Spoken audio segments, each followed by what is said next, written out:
Hello everyone, and welcome back to our channel. Today, we're diving deep into the life of one of history's most iconic figures, Abraham Lincoln. But we're not just talking about the president.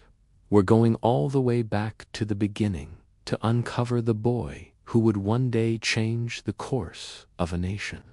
So, grab your cup of coffee, get comfortable, and let's journey back to the American frontier of the early 19th century. Our story begins on a cold winter day, February 12, 1809.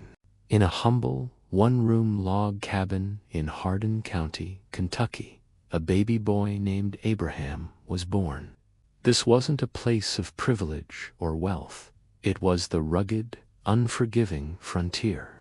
His father, Thomas Lincoln, was a carpenter and a farmer, a man who worked with his hands to carve out a life from the wilderness. His mother, Nancy Hanks Lincoln, was known for her intelligence and piety, a guiding light in young Abraham's life. The world he was born into was simple, tough, and demanded resilience from the very start. Imagine the scene: a dirt floor, a single window, the constant struggle against the elements. This was the backdrop of Lincoln's first years. Life on the frontier was precarious, and tragedy was never far away. When Abraham was just 9 years old, his world was shattered. His mother, Nancy, fell gravely ill. She had contracted what was known then as milk sickness, a fatal poisoning caused by drinking milk from a cow that had eaten the toxic white snakeroot plant. After a week of agony, she passed away. The loss was devastating for the young boy. He would later write about the sad, helpless, and hopeless feeling that engulfed him. The death of his mother left an indelible mark on his soul, a wound that would shape his character and instill in him a profound sense of empathy for the suffering of others. He had lost his first and most important teacher. A year later, his father, Thomas, traveled back to Kentucky and returned with a new wife, a widow named Sarah Bush Johnston. Sarah brought her 3 children with her, and suddenly the small cabin was a lot more crowded. For many children, a new stepmother can be a source of anxiety. But for Abraham, Sarah, or Sally as she was known, was a blessing. She was warm, intelligent, and saw a spark in her quiet, gangly stepson. Unlike his father, who often viewed Abraham's love for books as a form of laziness, Sarah encouraged his intellectual curiosity. She brought books with her, a treasure in their modest home, and fostered his desire to learn. Their bond was immediate and strong. Abraham came to adore her, affectionately calling her mother for the rest of his life. She treated him as one of her own, providing the maternal love and support he had so painfully lost. Decades later, Lincoln would say of her, "She was my best friend in this world, and all that I am, or hope to be, I owe to my angel mother." It's a testament to her profound influence that a boy who had lost so much could find such a powerful source of love and encouragement. Sarah Bush Lincoln was the anchor he needed, a force of stability and kindness in a childhood marked by hardship. Now, let's talk about Lincoln's relationship with his father. It was complicated. Thomas Lincoln was a man of his time and place. He was a hard-working, honest, but uneducated pioneer. He valued physical labor above all else. He couldn't quite understand his son's insatiable appetite for reading. He saw Abraham with his nose in a book and thought of it as shirking his duties on the farm. This created a growing friction between them. As Abraham grew older and his intellectual world expanded, the distance between him and his father widened. They were 2 very different men, living in the same house but speaking different languages. Thomas saw the world in terms of acres and harvests.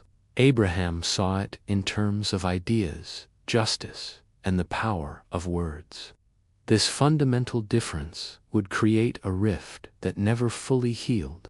So where did this legendary love for learning come from? It certainly wasn't from a traditional school. In his entire childhood, Lincoln spent a total of about 18 months, maybe even less, in what were called blab schools. These were primitive, one-room schoolhouses where students of all ages would recite their lessons out loud all at once. It was chaotic, and the teachers were often barely more educated than the students. But for Lincoln, any chance for learning was a chance he seized. The vast majority of his education was self-taught. He was, in the truest sense of the word, an autodidact.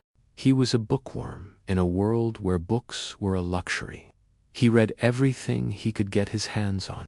The family owned a Bible, which he read and reread until he had practically memorized it. Its language and parables would deeply influence his own speeches later in life. He would walk for miles just to borrow a book.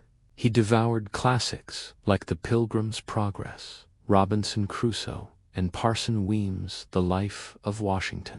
This biography of the first president particularly captivated him, planting the seeds of patriotism and leadership in his young mind. He didn't just read, he absorbed. He would copy down passages he loved, practice his handwriting, and work out math problems on a wooden shovel with a piece of charcoal because paper was too precious to waste. There is a famous quote attributed to him that perfectly sums up his educational journey. "I learn with no body."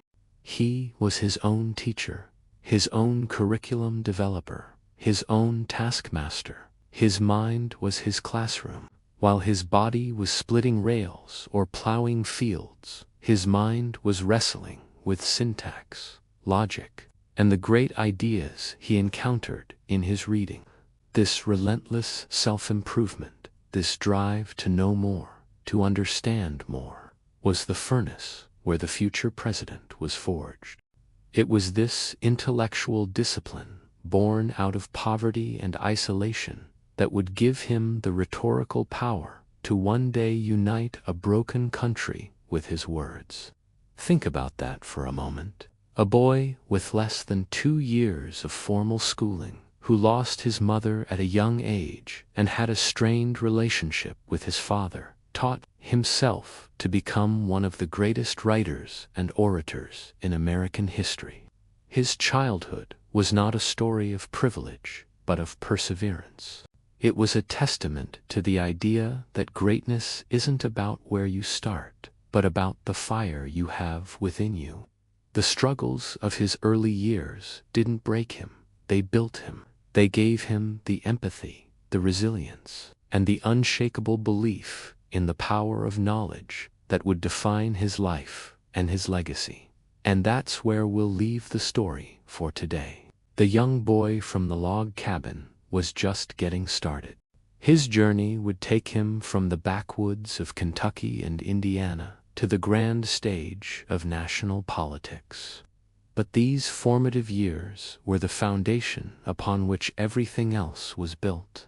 Thank you so much for joining me on this deep dive into Lincoln's early life. If you found this story as fascinating as I do, please hit that like button and subscribe to the channel for more journeys into the lives of history's most compelling figures. And don't forget to ring that notification bell so you won't miss our next episode.